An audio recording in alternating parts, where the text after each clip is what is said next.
पेशन गोइयों का महीना है और आज हमारे साथ मौजूद हैं पाकिस्तानी सियासत के सदाबहार नजूमी जनाब शेख रशीद अहमद साहब। जी शेख साहब बताइएगा जरा सा, मुल्की सियासत का ऊंट किस करवट बैठेगा? माफ कीजिएगा, मैं कोई नजूमी नहीं हूँ। आप मुझे सियासत का नब्बाज कह सकते हैं। यानी मैं सियासत की नब्ज़ देख के ये बताता हूँ कि क्या होने जा रहा है। आपने मुंह भर के नजूमी मुझे ऐसे कह दिया है जैसे मेरे कंधे पे फाल निकालने वाला तोता देख लिया है। हाँ याद आया शेख साहब, वो तोता कितने जे वो जो फाला कटदा सी वो किते चिल्ला कटन तो बाद वेच नहीं दिता।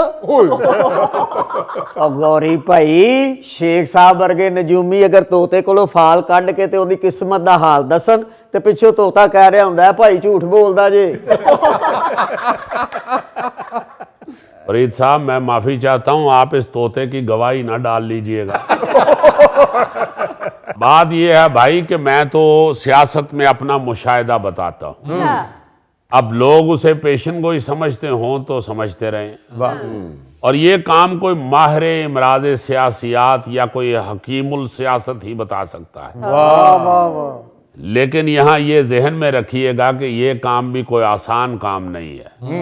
इसके लिए चिल्ले काटने पड़ते हैं, सोचना पड़ता है, गौर व फिक्र करना पड़ता है। आपको नहीं यकीन तो आप गोगा जी से पूछ लें। शेख साहब, मेरा चिल्ले के साथ क्या वास्ता है? ये वास्ता तो तुम्हारा सोचने से भी नहीं है।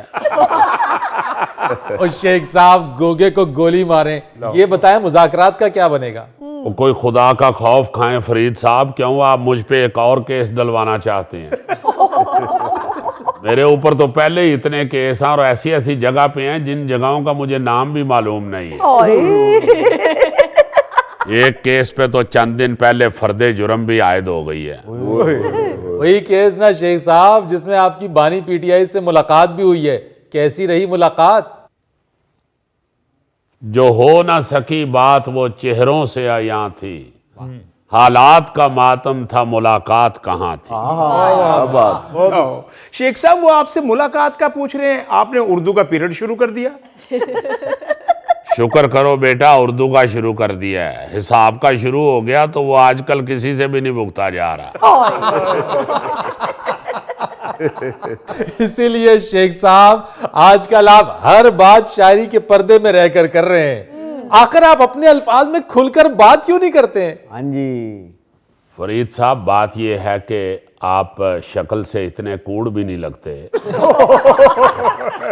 आपको नहीं पता कि ऐसे क्यों हो रहा है। बात करने का यही तरीका ठीक है भाई, और महफूज भी है। फिर भी आप पूछते हैं तो मैं बता देता हूँ। बानी पीटीआई से अदालत में बड़े अरसे के बाद मुख्तसर सी मुलाकात हुई है। मिलकर बड़ी खुशी हुई। वो मुझे देख के जज्बाती हो गए और बगलगीर भी हुए, और उन्होंने मेरा बोसा भी लिया, जैसे आप प्यार से पुम्मा भी कह सकते हैं। चलो शुक्र करें कि इस कड़े वक्त में किसी ने आपका पुम्मा भी लिया है। जी फरीद साहब, बड़े अरसे के बाद किसी बड़े आदमी के साथ मुलाकात हुई है, और ऐसे हुई है जैसे 10 साल बाद कोई बाहर के मुल्क से वापस आया हो। बात क्या हुई है शेख साहब, ये तो बताइए। देखें, बानी पीटीआई ने कहा कि शेख साहब आप और मैं बिल्कुल एक ही हैं। इधर से देखें तो मैं हूं, इधर से देखें तो आप हैं। मैंने फरीद साहब फौरन उनकी बात को इसलिए मान लिया कि यकीन माने मैं खुद कई दफा आईना देखते हुए चौंका हूं कि ये आईना तो मेरे सामने है, ये बीच में खान कहां से आ गया। शेख साहब, उनकी और आपकी शक्ल में बड़ा फर्क है। देखें फरीद साहब, शक्लों में फर्क है, विजन तो एक है ना, सोच तो एक है, मंजिल, रास्ता और सफर तो एक है। फर्क सिर्फ इतना है कि ऐसे कठिन रास्ते पे मैं हेलमेट पहन लेता हूं, और खान साहब हर कठिन रास्ते पे भी बगैर हेलमेट के कच्चे पर उतरने से नहीं घबराते। अच्छा, बात क्या हुई शेख साहब, ये तो बताएं। वो पूछ रहे सन जी संघाड़े मंडी जाए ना कि हले नहीं आए। जाहिर है बात सियासत पे ही होनी थी, मुझे देख के उन्होंने आह भरी और कहने लगे, शेख साहब जो हुआ सो हुआ, अब मैं और आप एक हैं वाह और आप समझते हैं कि 1 और 1 11 होते हैं। वाह। इसलिए मैं समझता हूं कि पीटीआई के अब पहले 10 लीडर तो फारग समझे, क्योंकि खान साहब ने कह दिया है कि 11 सबसे अहम है। वाह जी वाह। कहने लगे, शेख साहब अब हमें कुछ करना पड़ेगा, क्योंकि ये हुक्मरान किसी तरह सुधरने वाले नहीं है। वैसे भी जितना काम इनसे लेना था वो ले लिया है, अब गोली अंदर और चूहा जलंधर। वाह वाह। मैंने तो उनसे कहा कि आप ये मिसाल जो दे रहे हैं, इंडिया का वीजा आजकल लग नहीं रहा, चूहा कैसे जलंधर जाएगा? कहने लगे, शेख साहब आप क्यों इतने सेंसिटिव हो रहे हैं, आप फिक्र ना करें, सब कुछ ठीक हो जाएगा। बस आप इन हुक्मरानों के आगे स्टैंड लें और इनको नाकों चने चबवा दें, क्योंकि मैं शेख साहब आपके अंदर ची गवेरा और नेल्सन मंडेला देख रहा हूं। बल्ले बल्ले बल्ले बल्ले। ये बात उन्होंने की है, मैं एकदम उठ के खड़ा हो गया हूं। मैं कहा, खान साहब को अल्लाह को लो खैर मंगो, नेल्सन मंडेला ने तो 27 साल जेल कटी सी। और शेख साहब वो आपको क्यों कहेंगे नेल्सन मंडेला, वो खुद क्यों नहीं है? ओ यार, खान साहब हीरो आदमी है और नेल्सन मंडेला का तो पिछले साल के फ्रूटर जैसा मुंह था। और शेख साहब छोड़ो मुलाकात नू, पहले आपकी सारी पेशन गोइयां गलत साबित होती रही हैं, अब आपने 30 दिसंबर की डेडलाइन दे दी है। ओए हेलीकॉप्टर दी चाबी, ये डेडलाइन इवल डेड की तरह है। अब देखना सब बदल जाएगा, साल बदल जाएगा, मौसम बदल जाएगा, दिन बदल जाएगा। अच्छा। और वैसे भी मैं समझता हूं कि 30 दिसंबर में अभी 11 दिन बाकी हैं। हाँ। ना कुछ बदलिया तो फिर असी गल बदल लांगे। ਲਓ ਫੇਰ ਉਹੀ ਗੱਲ।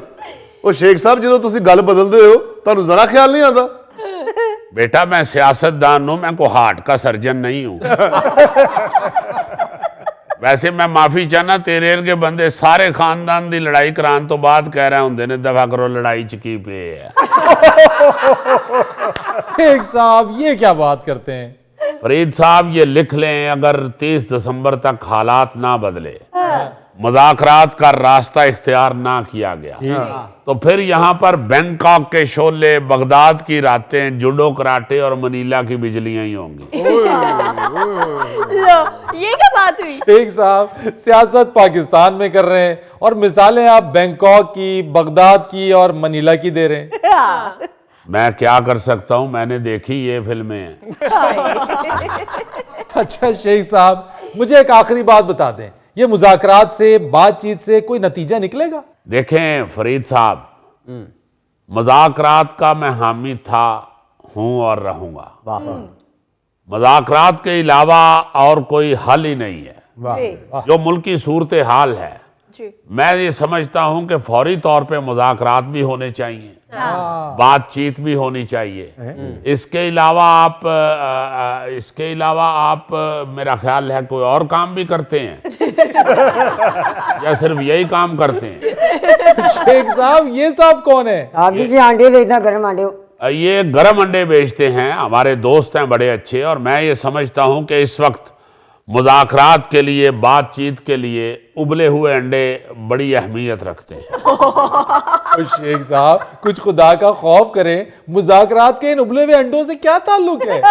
फरीद साहब मुझे लगता है कि आप सियासी सूरत हाल से बिल्कुल ही नाबलद हैं। देखें जितने भी मुज़ाकरात हुए हैं उनका नतीजा तो अंडा ही निकला है। इसलिए मैं समझता हूं कि इस सिचुएशन में मुज़ाकरात का और अंडे का चोली दामन का साथ। वाह। अच्छा ये तो बताएं कि ये भाई साहब इधर किधर आ गए? इनके साथ भी मुज़ाकरात चल रहे हैं। जी हाँ, बातचीत चल रही है।